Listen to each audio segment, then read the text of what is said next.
आदाब, नमस्कार। आप देख रहे हैं INN चैनल। मैं हूं शेख अहमद अली। इस न्यूज़ बुलेटिन में आइए नज़र डालते हैं दिन भर की बड़ी खबरों पर। सबसे पहले बड़ी खबर, डेमोक्रेटिक पार्टी के उम्मीदवार जो बाइडेन अमेरिका के 46वें सदर बनेंगे। 77 साल के बाइडेन अमेरिका के सदर बनने वाले सबसे बुजुर्ग शख्सियत हैं। न्यूयॉर्क टाइम्स के मुताबिक पेंसिल्वेनिया में जीत के साथ ही उन्होंने अक्सरियत के लिए ज़रूरी इलेक्टरल वोट जुटा लिए हैं। हालांकि अभी 5 रियासतों में काउंटिंग जारी है। एरिजोना और नेवाडा में बाइडेन के पास 20,000 से ज़्यादा वोट की बढ़त है। जॉर्जिया में वो 7,000 से ज़्यादा वोटों से आगे हैं। वहीं नॉर्थ कैरोलिना और अलास्का में ट्रंप आगे चल रहे हैं। बाइडेन के पास 273 इलेक्टरल वोट हो चुके हैं। सदर बनने के लिए 270 का आंकड़ा चाहिए। बाइडेन ने ट्वीट किया कि अमेरिका में एजाज़ महसूस कर रहा हूं कि आपने मुझे हमारे अजीम मुल्क की क़यादत करने के लिए चुना है। हमारे आगे का काम मुश्किल होगा, लेकिन मैं आपसे वादा करता हूं कि मैं सभी अमेरिकियों का सदर बनूंगा, चाहे आपने मुझे वोट दिया हो या ना दिया हो।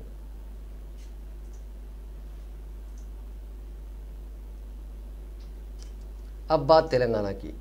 चीफ मिनिस्टर के चंद्रशेखर राव की सदारत में महकमे फाइनेंस के अहदेदारों के साथ एक आला सतही इजलास मुनक़िद हुआ, जिसमें कोरोना वायरस की वबा से रियासत की आमदनी में होने वाली कमी का जायजा लिया गया।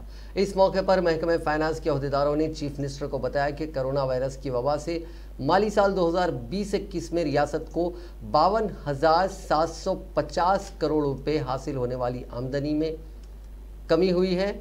ओहदेदारों ने हुकूमत को मशवरा दिया कि रियासत की आमदनी में कमी आने के पेश नज़र माली साल 2020-21 के बजट तखमीना में भी तब्दीली और नज़रसानी नागुज़ीर हो गई है। इस इजलास में ओहदेदारों ने चीफ मिनिस्टर को कोरोना से पैदा होने वाली सूरत हाल की तफसीलात पेश की, जिसके मुताबिक रियासत को टैक्सेस के ज़रिए और टैक्सेस के बगैर हासिल होने वाली आमदनी माली साल 2019-20 में अप्रैल से अक्टूबर तक 7 माह के दौरान 39,608 करोड़ रुपये हुई थी, जबकि जारिया माली साल 2021 में अक्टूबर तक उन्हीं ज़राए से जारी माली साल 2020-21 में अक्टूबर तक उन्हीं ज़राए से 33,704 करोड़ की आमदनी हुई।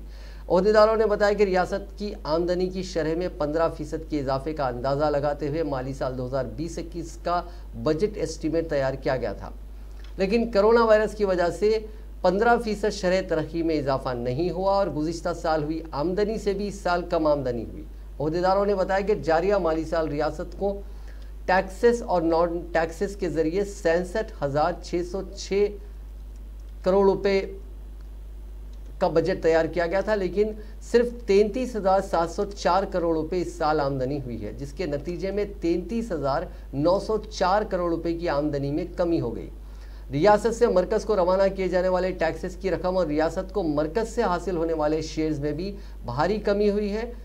2020-21 में 16,727 करोड़ रुपए के टैक्सेस की रकम में रियासत के शेयर को अदा करने का मरकजी बजट में ऐलान किया गया, जिसके मुताबिक अप्रैल से अक्टूबर तक के टैक्सेस के शेयर की शक्ल में रियासत को 8,363 करोड़ रुपए मरकज से आना बाकी है, लेकिन मरकज ने अब तक 6,339 करोड़ रुपए ही जारी किए हैं।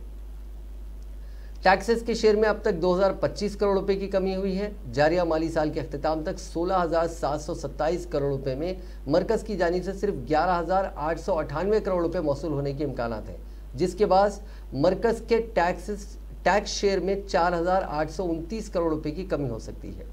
ओहदेदारों ने मजीद बताया कि मरकज़ के मुख्तलिफ फलाही स्कीमात के तहत जारिया माली साल रियासत को 9,725 करोड़ रुपए आने बाकी हैं, जिसके मुताबिक अक्टूबर तक तेलंगाना को 5,673 करोड़ रुपए मौसूल होना था, लेकिन अब तक सिर्फ 4,592 करोड़ रुपए ही मरकज़ से हासिल हुए हैं। इस तरह अक्टूबर तक मरकज़ से आने वाली रकम में 1,081 करोड़ रुपए की कमी हुई है। जारिया माली साल के खत्म तक 9,725 करोड़ रुपए के मिन जुमला 8,923 करोड़ रुपए ही रियासत को मिलने के इम्कानात हैं। मजमूई तौर पर मरकज़ की जानिब से मुख्तलिफ फलाही स्कीमात के तहत इस साल 802 करोड़ रुपए की कमी हो सकती है। ओहदेदारों की जानिब से पेश किए गए आदाद शुमार का जायज़ा लेने के बाद चीफ मिनिस्टर चंद्रशेखर राव ने ओहदेदारों को हिदायत दी कि वो रियासत में 52,750 करोड़ रुपए की आमदनी में कमी के पेश नज़र तरजीही प्रोग्रामों को तय करते हुए मालियाती इंतज़ामी मनसूबा तैयार करें। इस इजलास में तेलंगाना प्लानिंग बोर्ड के नायब सदर बी विनोद कुमार, हुकूमत के खुसूसी मुशीर Rajiv Sharma, chief secretary Somesh Kumar, principal secretary महकमा फाइनेंस रामाकृष्णा राव और दीगर सीनियर ओहदेदार मौजूद थे। वज़ीर दाखिला मोहम्मद महमूद अली ने रियासती हज कमेटी के चेयरमैन मोहम्मद मसीहुल्लाह और रुकन असम्बली नामपल्ली जाफर हुसैन मेराज के हमरा हज हाउस नामपल्ली में हज 2021 के ऑनलाइन दरखास्तों के अदखाल के सिलसिले में कायम करदा सर्विसेज का इफ्तिताह किया। इस मौके पर वक्फ बोर्ड के चेयरमैन मोहम्मद सलीम, TSW के chairman B Shafiullah, executive officer state Haj committee Abu Talha और दीगर कायदीन मौजूद थे। उन्होंने कहा कि नौजवान कायद व सदर नशीन तेलंगाना स्टेट हज कमेटी मोहम्मद मसीहुल्लाह खान की खिदमात की सताइश करते हुए कहा कि वह हाजियों की बेहतर खिदमात अंजाम दे रहे हैं। महमूद अली ने कहा कि इस साल हज 2021 में आंध्र प्रदेश रियासत का एम्बार्केशन पॉइंट हैदराबाद ही होगा। पूरे मुल्क में रियासत तेलंगाना का हैदराबाद एम्बार्केशन पॉइंट को बेहतरीन एम्बार्केशन पॉइंट करार दिया गया है। उन्होंने कहा कि इस मरतबा सऊदी हुकूमत और मरकज़ी हुकूमत की जानिब से बहुत सारी तहदीदात आयद की गई हैं, जिसमें कोटे की कमी, कोर ग्रुप में आज़मीन हज के ग्रुप की कमी के अलावा उम्र की हद आयद कर दी गई है। उम्र 18 से ज़ायद और 65 से कम होनी चाहिए। मसीहुल्लाह खान सदर नशीन हज कमेटी ने कहा कि तेलंगाना स्टेट हज कमेटी को ये एजाज़ हासिल है कि वह हाजियों की बेहतरीन खिदमत अंजाम देती है। उन्होंने कहा कि जनवरी 2021 में आज़मीन हज की खुरानंदाजी होगी। इसके बाद टीका अंदाजी का अमल शुरू होगा। टीका अंदाजी के बाद आज़मीन हज के लिए ट्रेनिंग कैंप्स रखे जाएंगे। इस मौके पर खिताब करते हुए चेयरमैन हज कमेटी ने कहा कि आज यानी 7 नवंबर से हज 2021 के लिए ऑनलाइन दरखास्तें दाखिल करने का अमल शुरू हुआ है, जो 10 दिसंबर 2020 तक जारी रहेगा। उन्होंने कहा कि दरखास्त के ख्वाहिशमंद अफराद हज कमेटी ऑफ इंडिया की वेबसाइट और एंड्रॉयड मोबाइल एप्लीकेशन के जरिए भी फॉर्म दाखिल कर सकते हैं।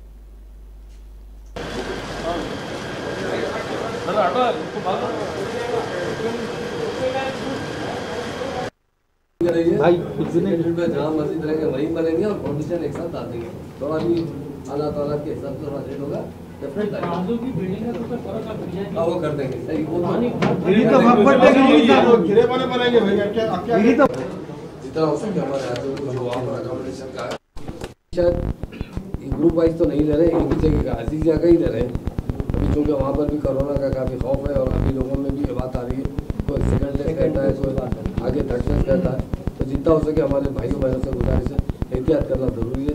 यहाँ पर जितना कोरोना या जितना डर था, कोरोना तो ज़रूर आया पर उतना इफेक्ट नहीं हुआ और काफ़ी हमारे भाई बहन इसमें कोरोना में शहीद हो गए, हमें बहुत दुख है।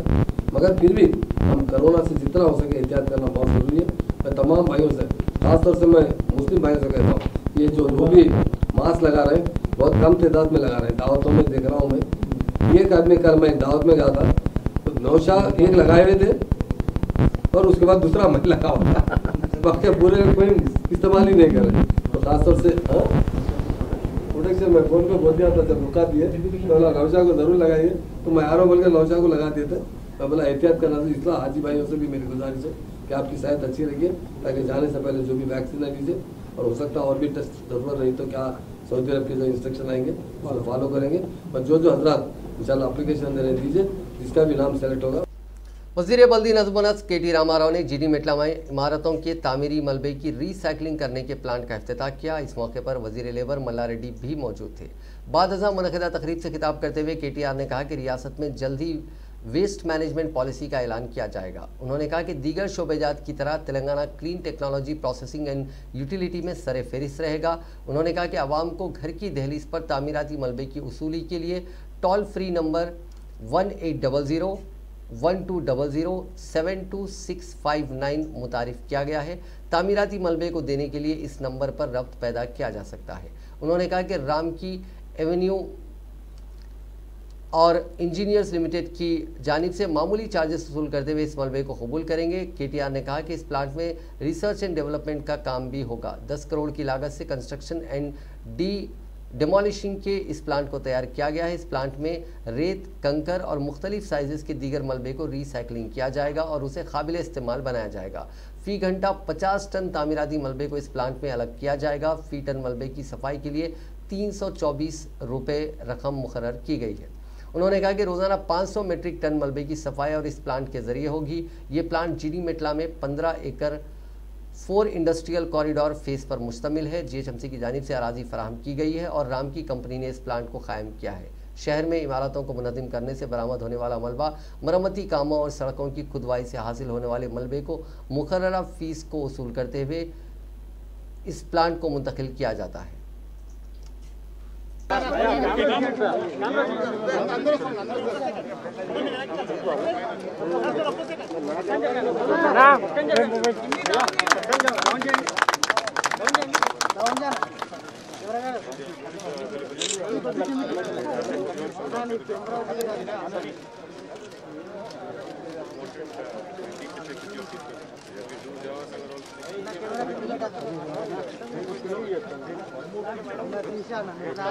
चलो चलो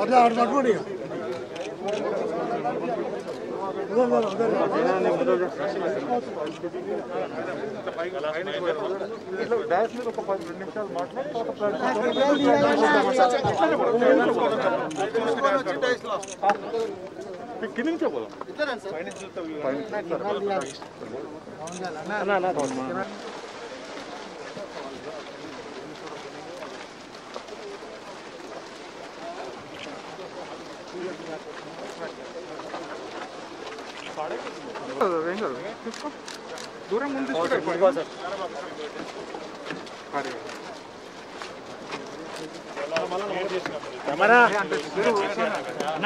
వాటన్నిటిని కూడా మళ్ళీ నిర్మాణంలోనే వాడుకునే విధంగా ఈ ప్లాంట్ నిర్మాణం చేయడం జరిగింది. అంటే ఎక్కడ కుప్పలు కుప్పలుగా కనబడే ఈ బౌల్డర్స్ కావచ్చు, రాళ్ళు కావచ్చు, లేదా ఇతరత్ర మట్టి కుప్పలు కావచ్చు, ఇంకోటి కావచ్చు, వాటన్నిటిని వెనుక మీరు చూసే మెషిన్ ఏదైతే ఉందో దాన్ని 3 రకాలుగా విభజించి కంకర, అదే రకంగా ఇంతకుముందు మిత్రులు చూపెట్టినట్టు మంచి అందమైన టైల్స్, మనం పేమెంట్లో వాడుకునే టైల్స్ కానీ, ఇళ్లలో వాడుకునే టైల్స్ కానీ వాటిని వాడుకోవచ్చు. వాటితో పాటు ఇసుకను కూడా తయారు చేసుకోవచ్చు. ఈ ప్లాంట్ యొక్క సామర్థ్యం 500 టన్నులు. ఫతల్గూడలో మనం పెట్టబోయే ప్లాంట్ యొక్క సామర్థ్యం కూడా మరొక 500 టన్నులు. మొత్తం హైదరాబాద్ లో ప్రతిరోజు ఉత్పత్తి అయ్యేది కన్స్ట్రక్షన్ అండ్ డెమోలిషన్ వేస్ట్ చూసినట్టయితే దాదాపు 2000 టన్నుల దాకా ఉంటున్న అంచనా. అందుకే ఈ 2 ప్లాంట్లే కాకుండా మరొక 2 ప్లాంట్లు కూడా నగరంలోని, మరి ఇదేమో ఉత్తరం వైపు ఉంది, ఇంకోటేమో అటు దక్షిణం వైపు వస్తా ఉంది, తూర్పు పశ్చిమం వైపు కూడా మరొక 2 ప్లాంట్లు కూడా ఏర్పాటు చేసి హైదరాబాద్ నగరంలో ఎక్కడైనా కన్స్ట్రక్షన్ డెమాలిషన్ వేస్ట్ ఉంటే జిహెచ్ఎంసీకి మీరు ఒక ఫోన్ కాల్ చేసినట్టయితే, ఆ నెంబర్ కూడా ఇస్తాము, జిహెచ్ఎంసీకి మీరు ఒక ఫోన్ కాల్ కూడా చేసినట్టయితే మీ ఇంటికే వచ్చి ఒక బండి మొత్తం అక్కడి నుంచే చెత్తను పికప్ చేసుకొని పోయే విధంగా ఏర్పాట్లు చేస్తా ఉన్నాం. Hyderabad city Congress committee minorities department के चेयरमैन समीर वलीउल्लाह ने आज ऐलान किया है कि सेक्रेटेरिएट की शहीद करदा दोनों मसाजिद की दोबारा उसी मकाम पर तामीर होने तक सेक्रेटेरिएट की नई इमारत को तामीर होने नहीं दिया जाएगा।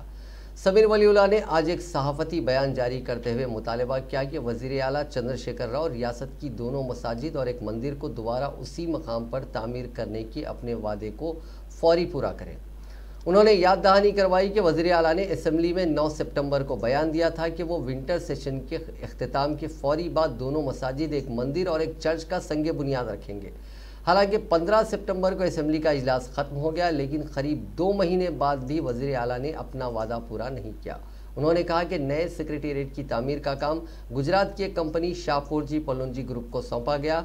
समीर वलीउल्लाह ने इंतबाह दिया कि दोनों मसाजिद की दोबारा तामीर और उनमें पंचगाना नमाजों की बहाली तक नए सेक्रेटेरिएट की तामीर की अवाम इजाज़त नहीं देगी।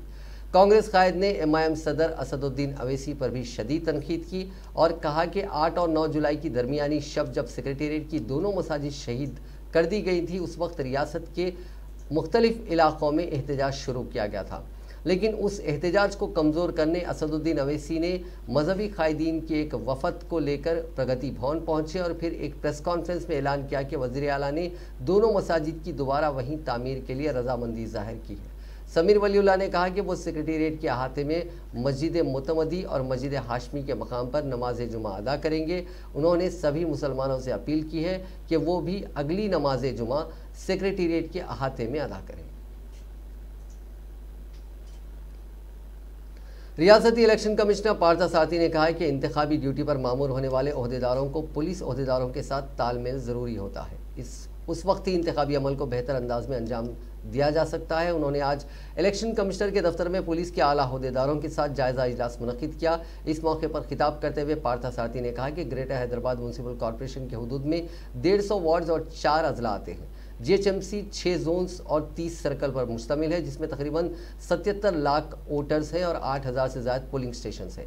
उन्होंने कहा कि पुलिस ओहदेदारों को लॉ एंड ऑर्डर की बरकरारी के साथ साथ आज़ादाना माहौल में इंतखाबात मुनक्किद करने की जिम्मेदारी होती है। इंतखाबात के वक्त बगैर लाइसेंस असलाह ना रखने वालों को जब्त कर देने और लाइसेंस रखने वालों को असलाह को इंतखाबी अमल की तकमील तक पुलिस स्टेशन में जमा करवाने और बीट पेट्रोलिंग में इजाफा करने, CC कैमरों पर मुसलसिल नज़र रखते हुए लॉ एंड ऑर्डर को काबू में रखने के इक़दाम करें।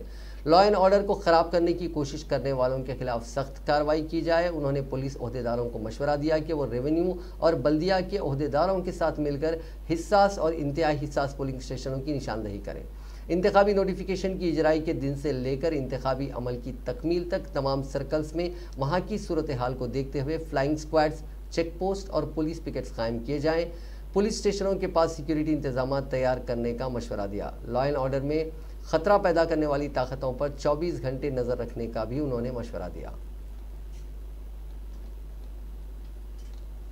तेलंगाना कांग्रेस के सदर उत्तम कुमार रेड्डी ने कहा है कि मुल्क में दलितों पर दिन ब दिन मजालिम में इजाफा हो रहा है। इंदिरा पार्क पर दलित खवातीन पर मुल्क भर में हो रहे मजालिम और रियासती और मरकजी हुकूमत के खिलाफ कांग्रेस पार्टी की जानिब से धरना मुनज़्ज़म किया गया था। इस मौके पर उत्तम कुमार रेड्डी ने कहा कि उत्तर प्रदेश में हाथरस में जो वाक़या हुआ वो इंतहाई गैर इंसानी था, जिससे मुल्क का सर झुक गया। असमत रेजी के बाद उस लड़की की ज़बान काट कर कत्ल करने का वाक़या पेश आया। बीजेपी हुकूमत का मौक़िफ़ दलित ख़वातीन के तहत बाइस शर्म है। यूपी के वज़ीर आला योगी आदित्यनाथ ने हमदर्दी जताने के बजाय दलित खातून की तौहीन की है।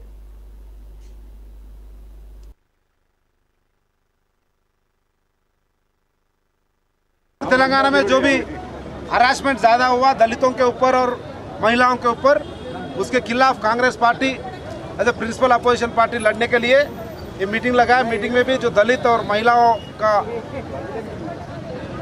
अटेंडेंस प्रेजेंटेशन जो देख रहे वही इंडिकेशन है कितना बीजेपी और टीआरएस के ऊपर गुस्से में है दलित और महिलाओं। यही एजेंडा लेके यही सब्जेक्ट पे बराबर कांग्रेस पार्टी लड़ेंगे, आगे ही बढ़ेंगे मगर पीछे नहीं। तेलंगाना में के ऊपर जो अत्याचार हो रहे हैं उसको आज हम दलित कांग्रेस की तरफ से और महिला कांग्रेस की तरफ से धरना चौक में हम आज धरना किए हैं। पिछला 7 साल से जो हम तेलंगाना हमने ला लिया है, पर दलित और महिला के ऊपर ये अत्याचार कम नहीं हो रहे हैं। और जो सरकार है, सरकार बिल्कुल हमारा दलित और महिलाओं के ऊपर बिल्कुल भी अन्याय कर रहा है। पूरी तरीके से हम इसको नहीं रोकेंगे।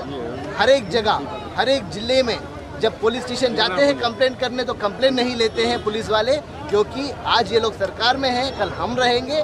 पर दलित लोगों के लिए कुछ अत्याचार होता है तो हम चुप बैठने वाले नहीं हैं, हम ज़रूर लड़ेंगे। आज केवल एक छोटा सा प्रोग्राम है, आगे जाके पूरे डिस्ट्रिक्ट में हम प्रोग्राम करेंगे और इसको मजबूत करेंगे। हमारे दलित भाइयों के ऊपर अगर हाथ लगाने का कोशिश करेंगे, मैं मेरी जान देने के लिए तैयार हूँ। दलित और महिला उत्पीड़न दिवस के नाम से हमने यहाँ पे एक प्रोग्राम किया है। जो देश भर में महिलाओं के ऊपर अत्याचार हो रहे हैं उसका खंडन करने के लिए, और बीजेपी के नेता जो है वो उनका इन्वॉल्वमेंट इस इंसिडेंट्स में और रेप केसेस में ज़्यादा है। तो हम बीजेपी के गवर्नमेंट से और टीआरएस के गवर्नमेंट से मांग करते हैं कि आप क्या कर रहे हो इन केसेस में। मतलब आप अपने लीडर्स को जो इन्वॉल्व है इस केसेस में उनको बचाने की कोशिश कर रहे हो, मगर कोई भी ऐसा नहीं है लीडर जो आके बोले कि बीजेपी के लीडरों ने ये गलती किया है तो हम उनको सजा दिलाएंगे। क्योंकि हाथरस का इंसिडेंट को सबको मालूम है, सबके सामने है, वो 4 दीवारों के बीच हुआ केस नहीं है। अगर उनकी गलती नहीं होती तो रात के रात उस बच्चे को जलाने की ज़रूरत क्या थी।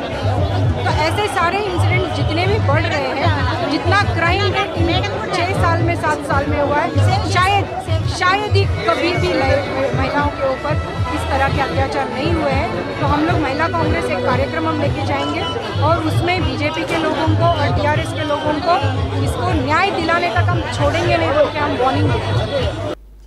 तेलंगाना बीजेपी ने IT, ITS और BPO इंडस्ट्रीज़ के लिए आसान रहनुमायाना खतूत के ज़रिए हिंदुस्तान में ईज़ ऑफ डूइंग बिजनेस के मकसद से वज़ीर-ए-आज़म नरेंद्र मोदी की इस्लाहात की मुहिम का इस्तकबाल किया। हफ्ते को जारी करदा प्रेस रिलीज में पार्टी के तर्जुमान आला कृष्णा सागर राव ने कहा कि नई टेक्नोलॉजी की हामिल कंपनियां अपने मुलाजिमीन के लिए मुस्तकिल रिमोट वर्किंग सिस्टम्स के जरिए मसारिफ में कमी और अफादियत में इजाफा कर सकेंगी।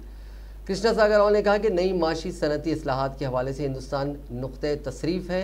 मोदी की IT शोबे में इस्लाहात से हिंदुस्तान IT और ITES के लिए आलमी मरकज़ के तौर पर उभर पाया है। आप भी पुलिस मुलाजिम हैं। हर शहरी पुलिस मुलाजिम है। वॉलंटियर के तौर पर अपना नाम इंदराज करवाइए और शहर की सलामती में रोल अदा करिए। ये बात कमिश्नर पुलिस हैदराबाद अंजनी कुमार ने की। उन्होंने अपने ट्विटर पर कहा कि हैदराबाद पुलिस ओहदेदारों की बरादरी में आपका इस्तकबाल करती है। ये तरीक़ेकार मगरबी ममालिक का है। उन्होंने इस ट्विटर पैगाम के साथ अपना एक वीडियो भी जारी किया। इस 1 मिनट 43 सेकंड के मुख्तसर वीडियो जिसको कई अफराद ने देखा है, उन्होंने हैदराबाद सिटी पुलिस में वॉलंटियर्स के रजिस्ट्रेशन की अहमियत से वाकिफ़ करवाया। उन्होंने कहा कि बरतानिया में एक अजीम पुलिस ओहदेदार रॉबर्ट पेल थे जो बाद अज़ां मुल्क के वज़ीर-ए-आज़म बने। गुज़िश्ता सदी में उन्होंने एक अहम मसले का तज़किरा अपनी किताब में किया। उनका कहना था कि हर शहरी मुलाजिम है और हर मुलाजिम शहरी है। रॉबर्ट पेल की बात का ये खुलासा है जिन्होंने पुलिस के बारे में 1000 से ज़ायद सफ़ात लिखे। नज़रियात की रूह है। याद रखिए, हर शहरी पुलिस मुलाजिम है और हर मुलाजिम में पुलिस शहरी है। इस मकसद के साथ हैदराबाद सिटी पुलिस ने कई ऐप्स जैसे हॉक आई में शहरी अपना नाम इंदराज करवा सकते हैं। इस इंदराज के ज़रिए मुलाजिम ने पुलिस की मुख्तलिफ बंदोबस्त, त्योहारों और ट्रैफिक को बाकायदा बनाने, बहरान जैसे पानी के जमा हो जाने और दीगर मसाइल के हल में मदद की जा सकती है।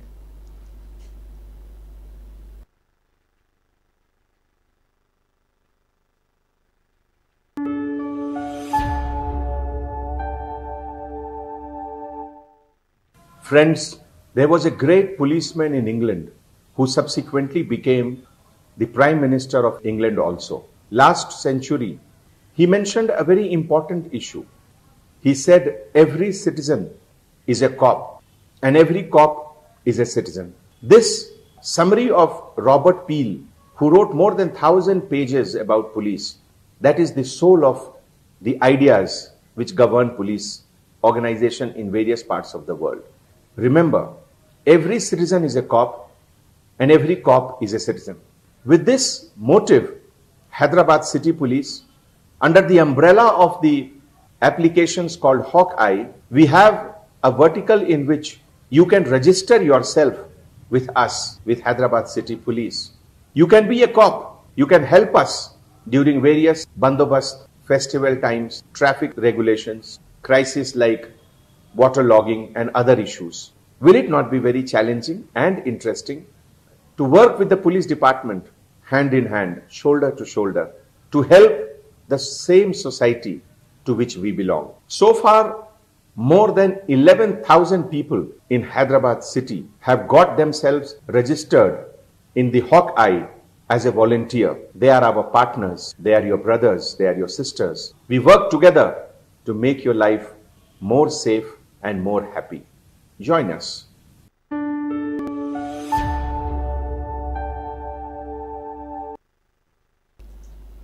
GMR air cargo and aerospace engineering limited के division GMR Hyderabad air cargo ने Telangana state road transport corporation के साथ याददाश्त मुफाहमत पर दस्तखत किए, यानी मेमोरेंडम ऑफ अंडरस्टैंडिंग पर दस्तखत किए ताकि first mile and last mile cargo बस फीडर सर्विसेज के आगाज़ के जरिए बैनुल-अक़वामी बरामद और दरामद कार्गो को मुश्तरका तौर पर फ़रोग़ दिया जाए। इसके ज़रिए तेलंगाना और पड़ोसी रियासत के दीगर हिस्सों तक GMR Hyderabad air cargo terminal को जोड़ा जाएगा। Saurabh Kumar CEO GMR Hyderabad air cargo और Sunil Sharma principal secretary R&B और मैनेजिंग डायरेक्टर SRTC ने वज़ीर ट्रांसपोर्ट अजय कुमार की मौजूदगी में इस याददाश्त मुफाहमत पर दस्तखत किए। GMR Hyderabad air cargo Hindustan का सरकर्दा असरी एयर कार्गो टर्मिनल है जिसके ज़रिए मुख्तलिफ़ किस्म की कार्गो की खिदमत फराहम की जाती हैं। इसमें फार्मा, वैक्सीन, एरोस्पेस इंजीनियरिंग व इलेक्ट्रॉनिक अशिया शामिल हैं। GMR हैदराबाद एयर कार्गो जनूब वसती हिंदुस्तान के इलाके को जोड़ता है। इस MOU के मुताबिक TSRTC से GMR Hyderabad air cargo terminal तक के लिए खिदमत फराहम करेगा। इसके ज़रिए तेलंगाना, महाराष्ट्र, कर्नाटका और तमिलनाडु तक खिदमत फराहम की जाएंगी। इस माहदे के मुताबिक GMR कार्गो की जानिब से अहम फीडर और डिलीवरी रूट्स के लिए कार्गो बस खिदमत शुरू की जाएंगी। GMR कार्गो कार्गो ट्रेड के लिए कार्गो टर्मिनल में TSRTC काउंटर्स भी खोले गए हैं।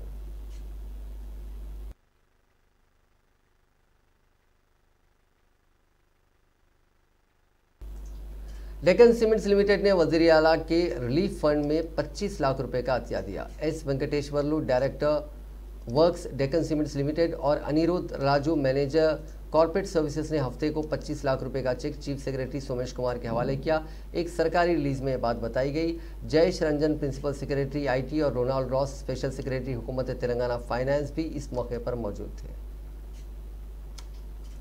दुनिया भर में कोरोना वायरस से मुतासरीन की तादाद आज 4,98,45,905 हो गई है, जबकि इस मोजी वायरस से अब तक 12,51,628 अफराद की मौत हो गई है। हिंदुस्तान में कोविड-19 के मुतासरीन का आंकड़ा 84,62,080 हो गया है, जबकि 1,25,562 अफराद हलाक हो चुके हैं। तेलंगाना में मुतासरीन की तादाद 2,48,891 हो गई है, जबकि 1,372 अफराद हलाक हो चुके हैं। तेलंगाना में जुमे के रोज़ 1607 नए मामले सामने आए थे और 6 अफराद की मौत हुई। रियासत में फिलहाल 19,936 कोविड-19 मरीजों का इलाज चल रहा है।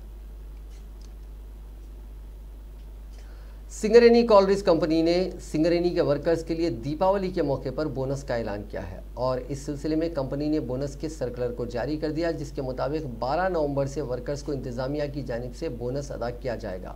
हालिया दिनों JBCCI के 10वें इजलास में तय पाए मुआहदे के मुताबिक हर वर्कर को 68,500 रुपये बोनस अदा किया जाएगा। इसके लिए माली साल 2019-20 में अंडरग्राउंड कांकनी अंडरग्राउंड माइनिंग में काम करने वाले 190 मास्टर्स और ज़मीन पर काम करने वाले 240 मुलाजिमीन को लाजमी तौर पर मुकम्मिल करना होगा। ऐसे वर्कर्स ही बोनस के मुस्तहिक होंगे।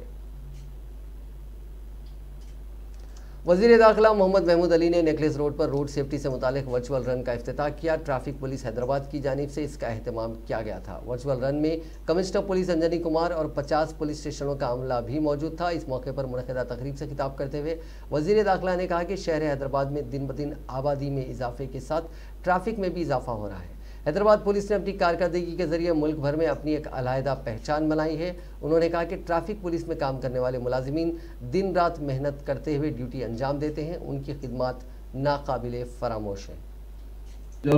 మన దగ్గర ఇండియాలో ఎక్కడ లేదు ట్రాఫిక్ గార్డ్ రోడ్స్ అంటే రోడ్లు అంటే చాలా లైన్ ఆర్డర్ కోసం ట్రాఫిక్ కోసం మా ఆర్ఎంబుల్ वजीर बराए स्पोर्ट्स श्रीनिवास गौड़ ने आज बॉक्सिंग डे के मुकाबलों का इफ्तिताह अंजाम दिया। इस मौके पर बात करते हुए उन्होंने कहा कि नौजवान खेल कूद में दिलचस्पी लें, क्योंकि रियासती हुकूमत बड़े पैमाने पर खेलों को फ़रोग़ दे रही है।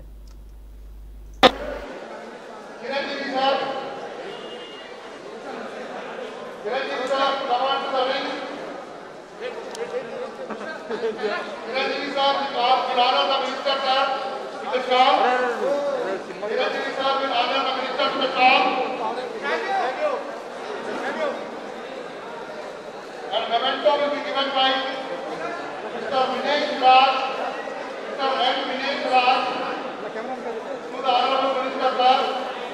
I request Balbir Singh Bajwa to come on to the ring, and I also request the Akshini Naidu to come on to the ring. Balbir Singh Bajwa.